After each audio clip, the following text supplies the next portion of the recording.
We seek to bring practitioners and scholars together to share best practices, discuss cutting-edge innovations, and find common ground as we pursue our shared mission of improving and assuring the public's health. My co-host today is Carrie Birch. Carrie. Good morning. Thank you, Michael. I'm Carrie Birch with the Office of Innovation and Strategy with Mecklenburg County Public Health. I'm excited, as always, to see so many folks joining us today. Lots of new faces and names and plenty of familiar ones as well. A little bit about today's program. We envision these virtual sessions as providing opportunities to engage and interact outside of our daily silos while we highlight the intersection between public health practice and research. To encourage dialogue along the way, we've enabled the participant list and private message functions. So go ahead and look through the list and reach out to someone you haven't connected with in a while, or feel free to connect with someone new. Later in the program, you will have a chance to give some feedback on today's session via a Qualtrics survey link that we'll post in the group chat. So keep an eye out for that. Michael? Yeah, so as I commented, we are recording the sessions to post on our APHI website, aphinnovation.org, so that you and those unable to join us live can revisit us as often as you like. While you're there, check out our prior seminar library and all the other ways APHI is supporting public health in Mecklenburg. Today, we're focusing on inoculating the public against vaccine misinformation. We're pleased that this session is worth one contact hour for ACHE self-report, CHES, type 1, CPH self-report, or social work contact hour credit. To receive social work contact hour and CHES CEU credit, you will need to complete the survey at the end of the session. It's an expanded version of the Qualtrics survey that we invite all of our participants to give feedback on in our surveys. So, and also please, if you want CEU credits, ensure your name appears on our registration logs. Thank you. All right, so let's kick things off. Our panelists today are Michelle Partridge-Doerr, Health Program Supervisor for Public Health's COVID-19 Response Unit, and Chen, Associate Professor in the Department of Public Health Sciences and School of Data Science at UNC Charlotte. I believe Dr. Chen is going to get us started, so go ahead and take it away. Thank you very much for your introduction, Carrie and Dr. Thompson. And I'm Chen, I'm associate professor here, and I'll just start to talk some of the work that I have been doing regarding the vaccine misinformation stuff. So this is as a two-parter. I'll go first and talking about some of the very briefly about the vaccine misinformations in this social media era. What are the major types of the vaccine misinformation? And I think more importantly for us as public health, what are the consequences to both personal health and also to public health? So the first of all, this is a kind of familiar figure for many of us who are epidemiologists. This is actually the epidemiology triad, but we can basically adopt this important concept in the framework of misinformation. So basically, the misinformation right here acts like a digital pathogen.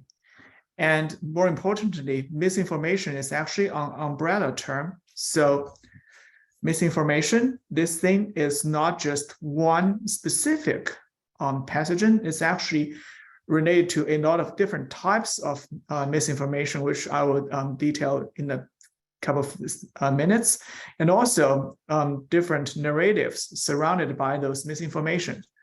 So this one is equivalent to a real pathogen in the APHI triad. Then the much larger socioeconomic and political environment, both online, things like social media, and offline, things like mouth-to-ear communications, all those broader environment help accommodate and generate these different misinformations with different types and narratives. And finally, we have right here the susceptible users, which is directly equivalent to the susceptible hosts in the APHI triad. So because those susceptible hosts or users, they are ultimately embedded in this integrated social, economic, and political environment, they are receiving and they are actually getting exposed to those different vaccine misinformations with different types and narratives.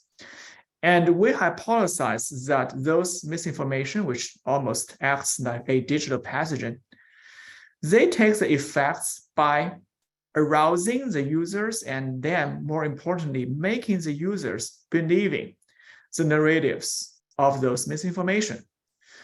So next, I'll discuss very briefly about some of the common frames or common types of vaccine misinformations. Most of them are quite prevalent and prior to the COVID-19 era. So common and general vaccine misinformation include necessity. Things like people may comment or consider vaccines are not necessary. They are not related to that is effectiveness. Vaccines are not effective. The third category or third type of the vaccine misinformation is vaccines are dangerous or risky. I'd rather get natural infections instead of those vaccine and undergoing these clinical trials. The last one is about kind of a confusion from the general public. They tend to confuse the treatment or preventions. So basically, the vaccines are not meant to treat existing disease. They are meant to trigger our immune system to defend the incoming waves of the pathogens. So they are actually not intended for the treatment, but for prevention. However, there was a big, large proportion of the vaccine misinformation is from this confusion of the treatment and prevention. So many of the, for instance, COVID patients, they will actually seek for vaccines which are actually not effective at the time of the infection. So these are some of the long-lasting and circulating vaccine misinformation types. And we'll also talk about some more specific vaccine misinformations. When I say specific, it means specific to certain vaccines. So for instance, one of the big argument is the necessity about the HPV, human papillomavirus vaccine. There's a big misconception or misinformation that HPV vaccines, they are not necessary for boys and men. They're only meant for girls. Second, related to this gender inequality is the health behavior. There's a lot of concerns. Many are legitimate concerns, but there are misinformation regarding directly relating HPV vaccines and the risky sexual behavior, especially in young teenager girls or the females. So the vaccines actually encourage the risky sexual behaviors. This is another major and long circulating type of vaccine misinformation related to HPV. And for the risk, the MMR vaccines for the measles, mumps, and rubella, this vaccine cause or associated with autism is also a very, very classic example of vaccine misinformations. It was all rooted back to one specific publications on the Journal of Lancet. Although it was retracted in 2012, the harm has already been significant because a lot of, especially the parents, they are very concerned about this risk of the MMR vaccines and whether or not they will cause or even associated with autism spectrum disorders. And later on, we will discuss some psychological and psychological factors related to why those vaccine misinformations are so prevalent. So these are some of the most prevalent types of vaccine misinformations prior to the COVID era. And then, of course, we all know that COVID hit us pretty badly. And unfortunately, vaccine misinformation was almost a confluence. in all these different types of misinformations. So the previous slides, I introduced some of the misinformations. More or less, they are still related to health, either the personal health, for instance, the MMR and the risk of the autism spectrum disorder, or the effectiveness. These are more or less still about the in the realm of medicine and health. However, especially during the COVID era, we see a lot of misinformation aspects that go beyond the health and medical aspects.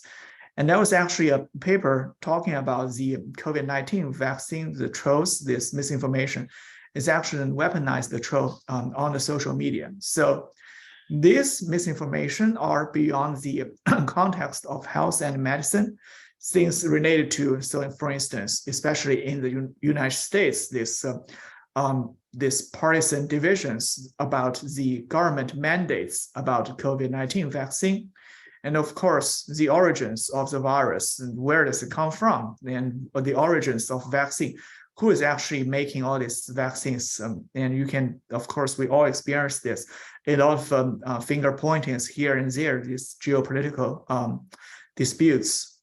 Economics is also a kind of hot spots to generate, like a kind of a hot meal to generate COVID-19 vaccines. There's a lot of misinformation related to, of course, big pharma. That's also a long-lasting one.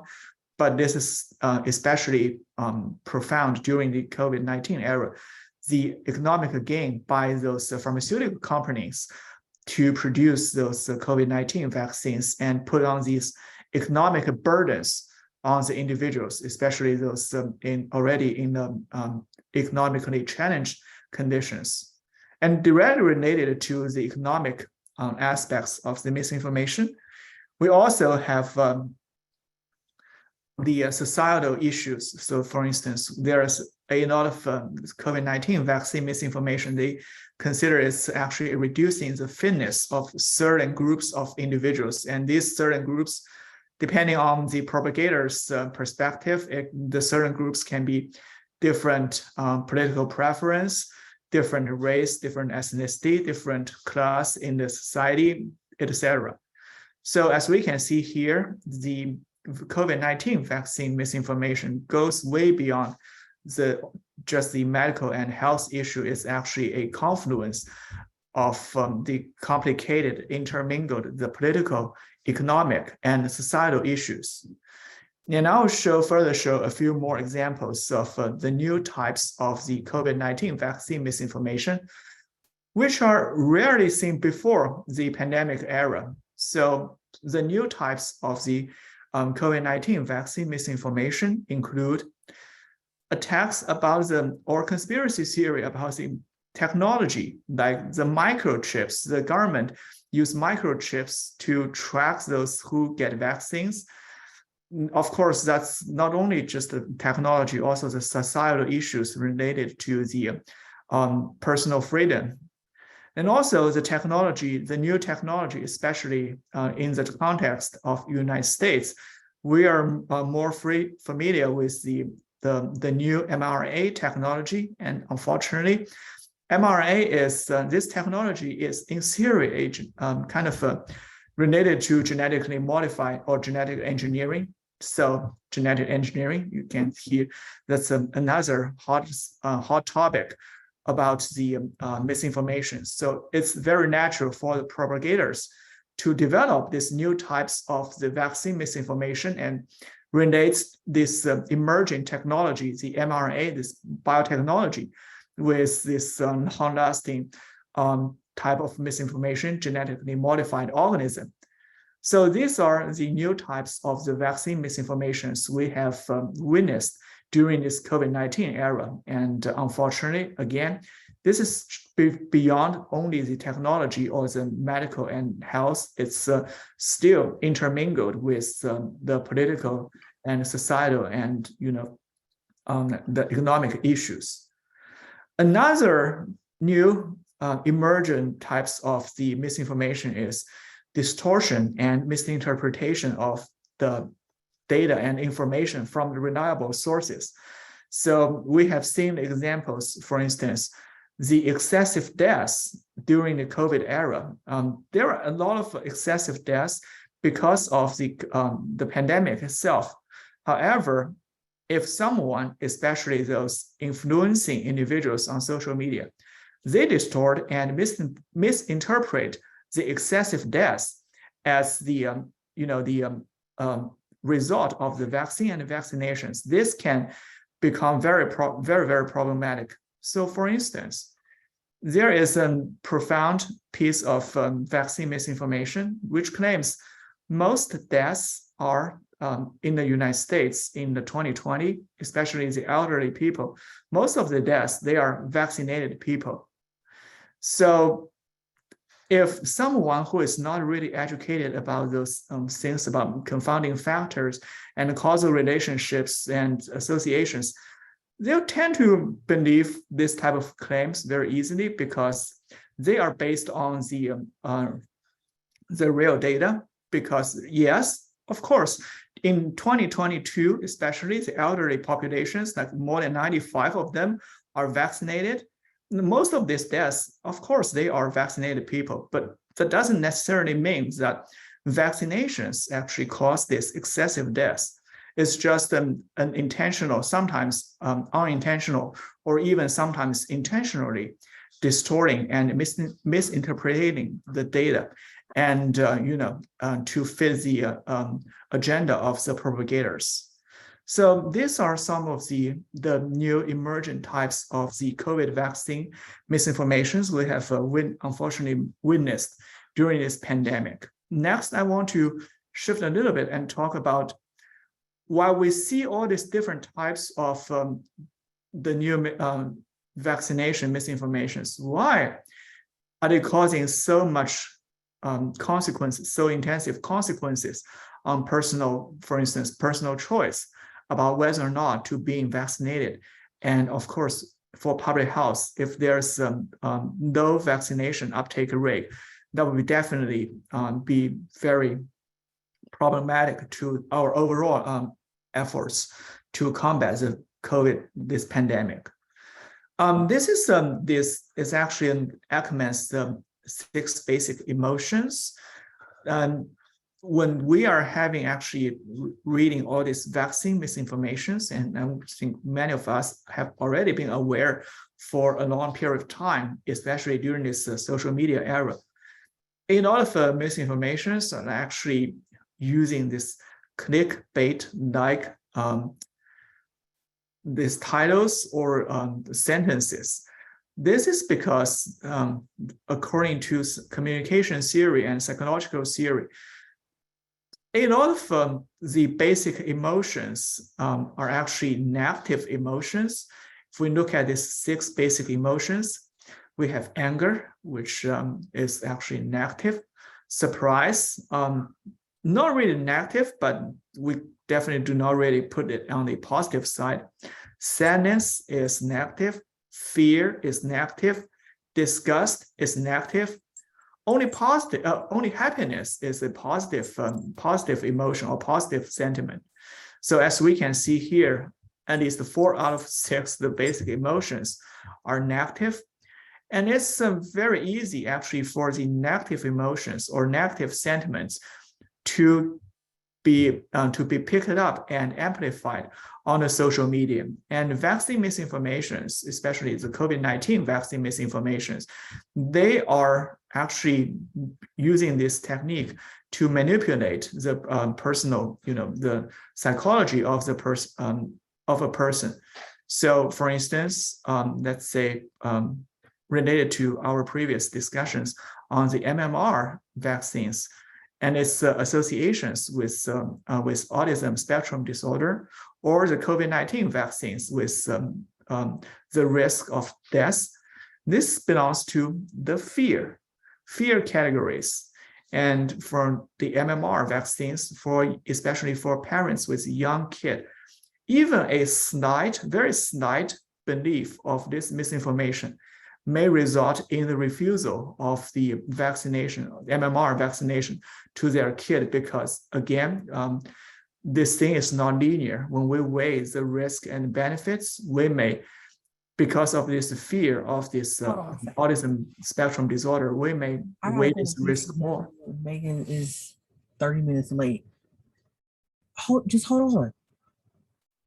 Oh my God. I'm going to chime in and make sure that everybody has their microphone on mute. Thank you. Yeah, thanks. So again, when we hear things like the people are presumably dead because of the COVID vaccines or the sadness, this thing will also be amplified on the social media more easily and more quickly than the legitimate information about the vaccines. So these are some of the psychological aspects why those vaccine misinformations, especially related to the negative emotions, they transmit or they amplified easier and faster on the social media, and why we are actually exposed more of these misinformations on social media. And lastly, I'll quickly talk about the real world impact of this potential vaccination misinformation epidemic. Remember, at the very, very beginning, I introduced this concept of this misinformation triad. This is a connected system among the susceptible users, among the this misinformation with narratives, and the overall socioeconomic and political environment. But this is exactly the same APHI triad where a pathogen can transmit and becomes a epidemic or a pandemic. We have the pathogens, we have a bunch of susceptible hosts, and we have the environment, the ecological environment, our ambient environment that accommodates both the pathogens and the host. So actually, there are actually two epidemics in parallel. We have the real epidemic. Now, if we consider this real epidemic is described in a simple SEIR kind of a fashion, when the patients or the hosts, they are susceptible and they are exposed, they get infected and they recover. This natural immunity can provide, this infection can provide some natural immunity to, to prevent them from getting infected again. It is known as absorbing state. If we model it in a stochastic fashion, it's a Markov chain. I'm not going into the details, but if we just a very simple illustration is, if we consider our population of a host goes through this 4 steps from susceptible to exposed, to infection, to recovery. Eventually, the recovery will become the largest pool of all the individuals. Eventually, we all recover either from the previous infections. However, since it's not the same for this virtual or misinformation epidemic, the susceptible hosts, they are exposed with this vaccination misinformations, and they will get aroused. They will tend to believe this misinformation. They will disseminate the misinformation further onto the online environment, especially on the social media. And then they will get the so-called infected, which means they believe this narratives, they believe these different types of the misinformation. Unfortunately, this infection does not provide any immunity. And according to this mathematical property of the Markov chains, this infected compartment, this infected category is absorbing state, meaning if the people believe this one type of the vaccine misinformation, that not only provide any type of immunity against the future exposure or future infection of the new vaccination misinformation, but also they actually makes the individuals more vulnerable to different types of the misinformation. So that's why we really need to have a recovery categories for the misinformation epidemic as well, which directly relates to, I think, Michelle's talk about this digital inoculating of the of the public. So basically what we need to do is we need to have a recovery categories so that we make our citizens in our society aware of what these vaccination misinformations are, how we detect them, how we identify them, and not only not to believe this misinformation, but also help cut off the transmission, the disseminations, cut off those retweets, cut off those, the replies of those misinformations to help combat the misinformation. So that's all I have for today's discussion based on some of the my research collaborations here at UNC Charlotte. And I will hand it over to Michelle, and now more than happy to take your questions towards the end of this this seminar. Thank you.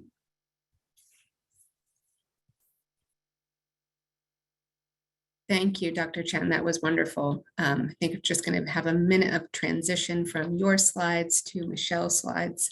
Love that idea of a digital pathogen. I've not heard that term before, and that last slide in particular, the way you laid it all out, was an interesting point of view.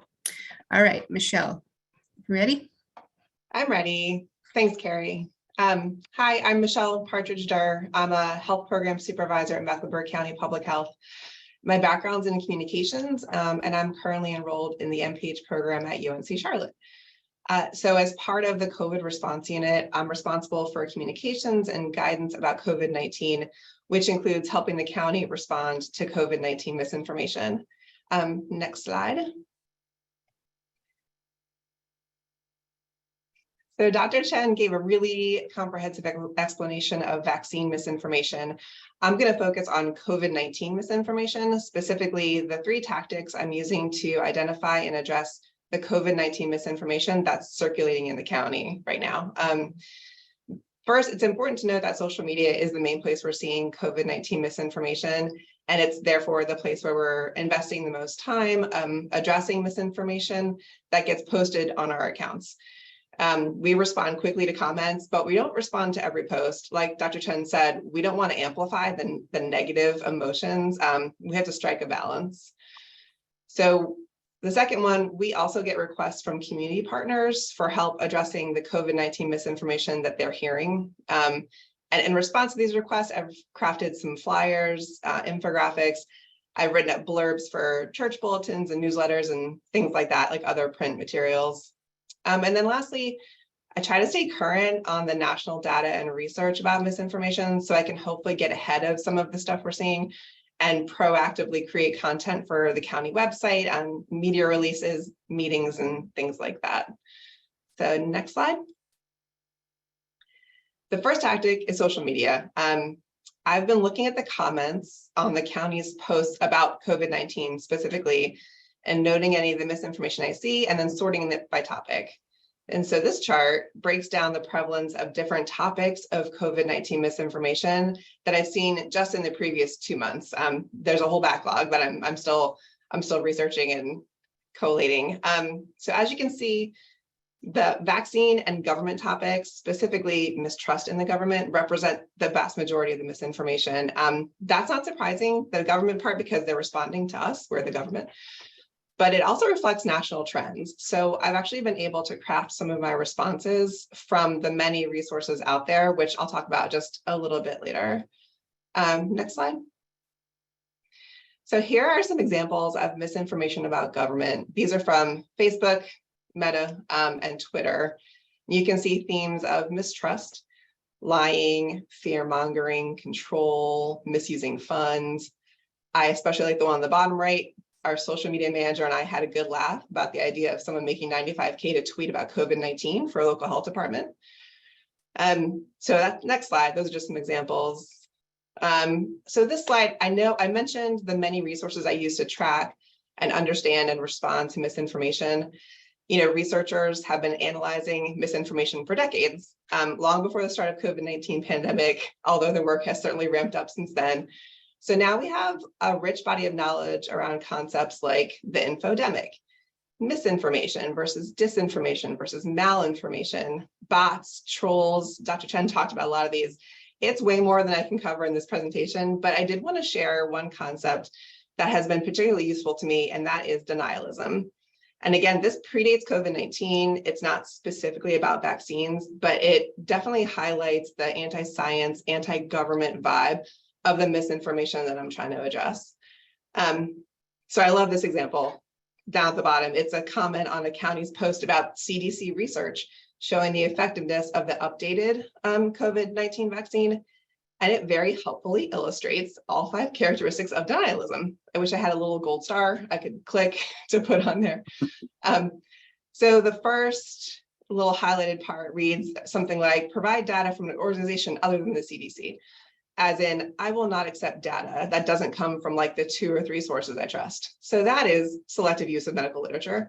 It's also a logical fallacy. The a priori argument is that they're basing their whole argument on a fact that's assumed to be true, which is that the CDC lied. That's not a fact. The second part that I've highlighted, silenced scientists and doctors with opposing data, as in everyone who doesn't trust the same 2 or 3 sources I trust is conspiring to cover up the truth. So that's the use of fake experts. That's also claims of conspiracy theories. And then the last bit, talking about CDC saying, please forgive us, we were wrong. So i.e., the CDC is not infallible, therefore they are lying. That's a creation of impossible expectations of experts. So denialism has been really helpful for me in crafting some of my responses. Next slide. We're moving on to the second tactic. This slide shows an email that a school health nurse sent to staff at a CMS middle school. One of our school-based coordinators forwarded this to me and said it was circulating around other CMS schools as well. So a school health nurse sent this around. It has some of the hallmarks of chain emails, like copy and paste mistakes at the top. We just got this email at work. This just came across my work email. Scare tactics, like the word lethal, and encouragement to share with everyone you know. But it also has some medical terminology like nasal pharyngeal, virulent, acute respiratory stress. So I can see why people thought it was legit. So the school-based coordinator asked if I could make a flyer about the various Omicron variants that they could email to staff and print out to give to students to take home. So the next slide shows the flyer I made. There's a lot of text there, but that's exactly what they wanted. And the feedback I got was that it was really helpful. Teachers used it to answer some of the questions they were getting. So in creating the flyer, I kept in mind the concepts of denialism and mistrust. I referenced the CDC, FDA, and WHO, all experts, and I provided 2 sources for my facts. I also stressed somewhere in there the importance of verifying sources of what they hear from friends in social media. I pointed out the similarities that XBB has with the other variants so that people could apply their lived experience so far instead of just relying on this info. And I made sure to include safety measures other than the vaccine, so it doesn't sound like just more propaganda for vaccine hesitant folks. So I was able to get this. I was able to create it, get it reviewed, incorporate feedback, get it translated and distributed for printing within a week, which is about as close as we can get to immediate when we're talking about print materials. So that brings us to the last tactic, which is more proactive than reactive and therefore a lot closer to immediate. Next slide. So the last tactic is staying informed about national trends and incorporating that information on our website and in county communications wherever possible, like updates to the Board of County Commissioners, for example, like making them aware. One tool that helps us with a real-time response to misinformation is our customized chatbot.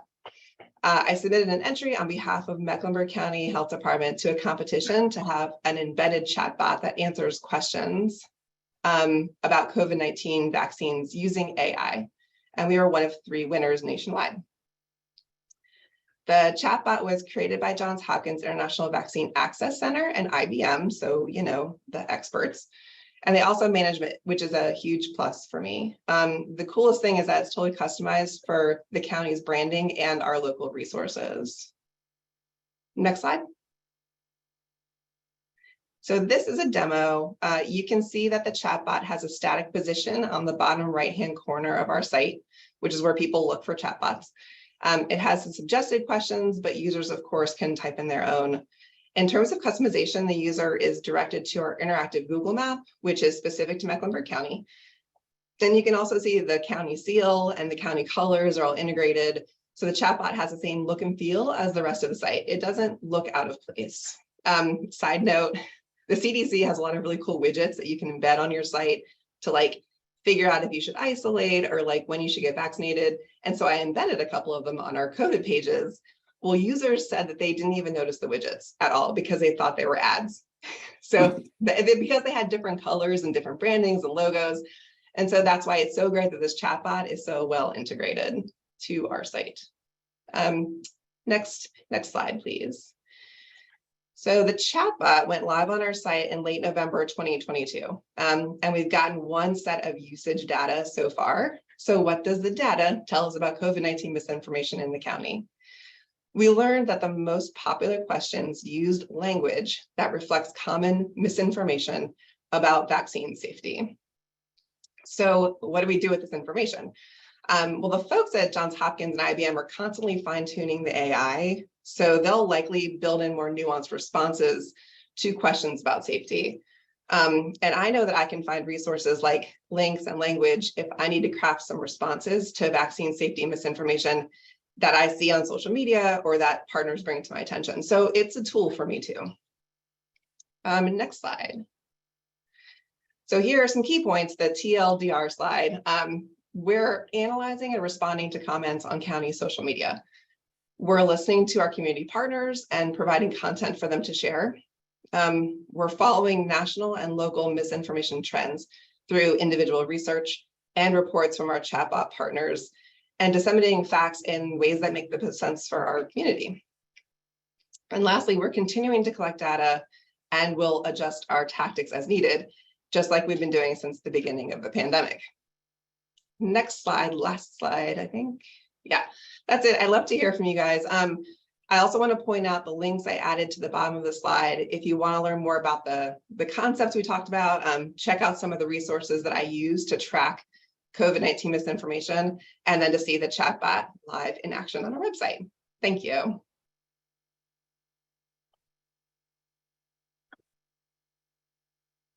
Great. Thank you, Michelle, and thank you, Shi, for your presentations. We're going to shift into question and answer period. And as y'all are sort of formulating your questions, please drop them in the chat. I'll sort of monitor that for our speakers.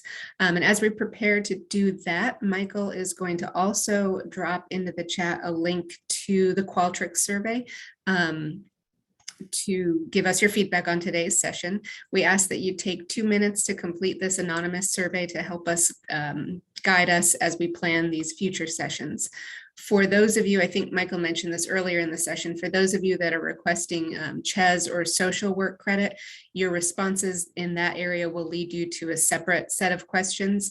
Of course, you'll have to put your contact information there to make sure you get those credits. So in that case, your responses would not be anonymous. Just wanted to point that out. Okay, looks like the link is in there. We've got some kudos coming in, which is what we like to see. So I wonder, I have a question to sort of get things rolling. Could you speak to, I think, Michelle, you may have mentioned it, but just sort of those slight differences between misinformation and disinformation. Can you talk a little bit about that? Yes. So in misinformation, I think people are using as an umbrella term, which is fine. It's generally the misuse of information that's out there, probably taken out of context. Yeah, probably taken out of context, or it's something that is just sort of based in reality, but is not quite entirely true. Disinformation is like the purposeful spread of the wrong information. So it's active. So like people talk about bots, like that's the kind of thing that we're talking about there with misinformation. And malinformation is another type also like used by bots. And that is specifically targeted. And I'm trying to remember, there was a really good example that I can't remember now, but yeah, it was specifically about like targeted to like certain racial and ethnic groups. Like some groups get it more than others. That's what I mean by targeted. Yeah, I think that's good. And I can post there's a link where I got this information. I can post it in the chat too. Great, thank you. You mentioned bots as being a bad thing and then chat bots as a way to also combat, some of this misinformation. So just want to point out that, nuance there. There is a question, Michelle, would you recommend that we send people, customers, friends to the chat bot to get the most updated information, or is there someplace else? Information about COVID-19 and vaccines from the experts, yes, I would send people to the chat. And information about where to find those things in Mecklenburg County, yes, I'd send them to the chat bot. Information about misinformation, no, I would send them to other resources. This may be a question either for you, Michelle, or for she. Could you talk a little bit about the role that that our social media platforms, Facebook, Twitter, Instagram, what role they play in trying to prevent, or I guess on the other side of the spectrum, not do anything about misinformation that's already out there? Can either of you speak to that area? Yes, they actually there was as we show this digital environment, this large social media providers like Twitter, Facebook, they actually have they call moderators. They actually actively filter out those potential misinformation. However, there was a catch to that because as Michelle also said, this misinformation itself is an umbrella term, and a lot of times there are different types of misinformation, and those moderators, they are still human beings, and if they are not equipped with up-to-date health information, they cannot really tell apart what is a misinformation and what is not. The other one is nowadays also this is Dr. Thompson shared with us discussed previously about this emergent trend of conspiracy. This is a very hard type of misinformation, because a conspiracy theory, in theory, we call it conspiracy because it's very hard to verify. It's hard to determine its validity. So whether or not the social media platforms need to take actions on those conspiracy theory, whether or not it's actually a the right of the free speech is still up to debate. So there's a lot of the heated conversations about it. But my understanding is those social media platforms, they are actively monitoring. But how I think it's our synergistic efforts, our public, we need to digitally inoculate those our next generation citizen scientists. We need to have the social media platforms, companies more accountable, and of course we need to more clear legislations, as well.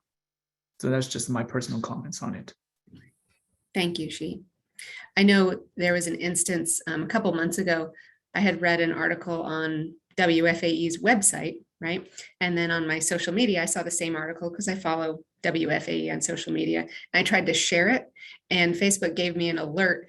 It looks like you're trying to share this article, but you haven't opened it yet. So it was letting me know, like, you're sharing this without having read it. I had read it, just not via Facebook, right? So I've seen a few little things like that, just giving you an opportunity to Yes. to rethink. Are you sure you want to do this? Yes, think before you hit this share button. Sure. Definitely. I have a question here. The most common assertion about the vaccines I hear is that the mRNA vaccines change your DNA. What is a good response to that? So yeah, we hear that a lot too. The best response to that is probably the vaccine doesn't contain any DNA. It doesn't contain DNA of the virus or person's DNA or anything like that. It contains basically like a code. And so it also doesn't enter into that part of the cell. The vaccine doesn't go into that part of the cell. So it doesn't actually access DNA in any sense. There might be a better way to say that. I'll think about it. But yeah, in other words, it doesn't contain DNA. It can't change DNA. Yeah, I think maybe for a kind of a play for the devil's advocacy, maybe a kind of sarcasm response would be, yeah, I'm eating chicken today, so chicken DNA gets into my body when I become a chicken. I like it. I like that too. This is sort of my own question. I've heard, and I haven't heard this until very recently, the idea of people who have been vaccinated sort of shedding spike proteins. I'm curious, is that something you've heard, and what is a common response to that? I have not heard that. Yes, I think Good, that's good then. The S protein is what is mRNA. This is actually the antigen of this virus, and it's it's a little bit too, if that's too complicated to explain, but it's basically the antigen that trigger our immune response. So we are not actually shedding; it's actually using this mRNA vaccine to guide our body to recognize this specific part of the virus, so that our body, the immune response can, we can produce these antibodies, so we can defeat, if in the future, if the virus comes into our body can recognize this part and defeat them. So that's how this mRNA and S protein is actually doing in our body. So it's not going to hurt us. It's just making a profile of the virus so that our immune system can recognize in the future. Another question from the chat here: has the attitude of the people who have received the correct information about getting vaccines changed, or has it remained about the same? So are you able to assess the impact of communication and changing people's attitudes? I think the only, everything we know sort of comes from user behavior on our site, and also comments in social media and surveys and things like that. Just because I'm looking at social media more now, looking at the responses from people who sort of are on our side. So people who are supportive of the vaccine, looking at their responses, I believe that there's more with the updated vaccine. I think there's just a little bit more, not hesitancy, but sort of questioning. So when people who support the vaccine are there on our social media and they're responding to negative comments, but I think before they were saying, just get the vaccine, just go do it, it's safe, it's obviously safe, it's been tested. And now with updated vaccine, when the conversation is about that, I think they're saying more like, definitely think about it. It is new. However, it's based on the same science and the same process. So it is like the other vaccines, but maybe check out this research instead. So I think, in other words, I don't know if that answers the question, but yeah, I think people who are supportive of the vaccine, who get the vaccine, have seen it, that it is continuing to evolve, and that it's always just good to keep that information in mind and to sort of do your own research, but not in the sense of just other research, like in other places, but from experts. Thank you, Michelle. I have a question. Well, it's based off something you had mentioned in your presentation, but you might both have some input on this. You called out sort of that long-standing association between, or perceived association between the MMR vaccine and autism, children then going on to develop something on the autism spectrum. And we know sort of the impacts of that really devastating Lancet article a long time ago. Are we seeing, now that we've sort of gotten past, to a certain degree, gotten past some of that, are we seeing the impact of this vaccine and the misinformation around COVID vaccines having any impact again on childhood immunization rates or parent hesitancy?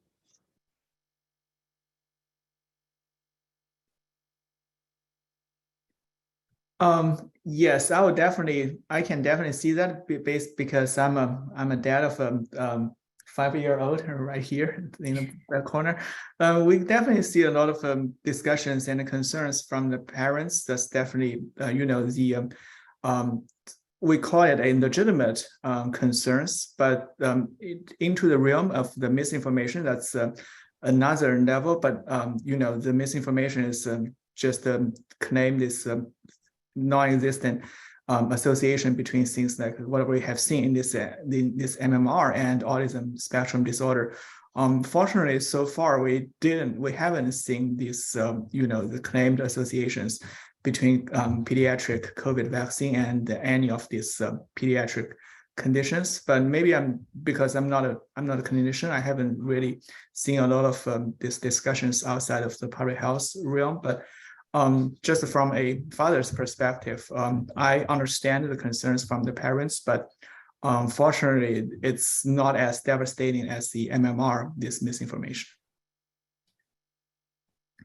Thank you for that. And if there's anybody else that wants to chime in on any of this, I know Michelle is using the chat to sort of round out some of her responses. Please feel free to use that to add your comments or your questions. I see. Okay, thank you, Michael. Looks like Michael put the chat, or I'm sorry, the link to the survey in there again, so it's a little more visible. Oh, interesting. So Autumn Watson is sharing that our data shows the absolute most hesitant group for vaccination is ages 6 months to 5 years old, or the lowest, meaning the lowest vaccinated group. Yeah, so I'm guessing that's for COVID vaccines specifically. Yep. Yeah, I'm wondering if there's anybody that could speak to just that there's the COVID vaccine hesitancy, and is that leading to hesitancy in general for the typical schedule of childhood vaccines? And I'll just say, and this I've just from the research I've done and from what I've read, it hasn't led to it. It hasn't contributed to that. So we're the rates of childhood immunization for this year are not like significantly lower than the rates in previous years. And you would think because of the pandemic and because there's so much renewed vaccine hesitancy, you'd think that would have a big effect on uptake of childhood vaccinations, but it hasn't. And I know that like looking through some of the rhetoric around the childhood immunizations now, some of that misinformation that we saw with COVID is popping up again. Like, in other words, misinformation kind of uses a lot of the same rhetoric, and they try to make blanket statements about all vaccines. Yeah, I've definitely seen that anecdotally, that that some of the same arguments have been applied to the childhood immunizations. However, it doesn't seem to be having the same, having a huge effect on uptake. But that's just what I've read, and maybe there's new research. Thank you. So it looks like we've captured the questions that came in through the chat. If I have missed one, because I'm scrolling and trying to keep track of a couple different screens, feel free to repost it if I've missed a question in there. And I think if there are any other closing comments that either of you may have, feel free. I know that, for the folks that are attending today, our panelists will usually stay on the call on the webinar for a few minutes after the session has formally closed. So if you have anything that you sort of wanted to ask them offline, they can be available to address any lingering questions. I think, Mike, I will turn it over to you. I was waiting. Did the panelists have any final comments? I didn't want to interrupt. No, great. Thank you all. What a timely and informative session. Please renew the request if you would like to complete the Qualtrics survey to evaluate our webinar, but also those of you wanting continuing education credit to please do that as soon as possible so that we can get you those credits while we can. I'd really like to thank our panelists today for organizing this thing and what a challenge it is to debunk all this misinformation. I also want to thank each and every one of you for joining us and what you do to help make us a healthier and happier community, and hope you've enjoyed this brief respite from your daily activities. All right.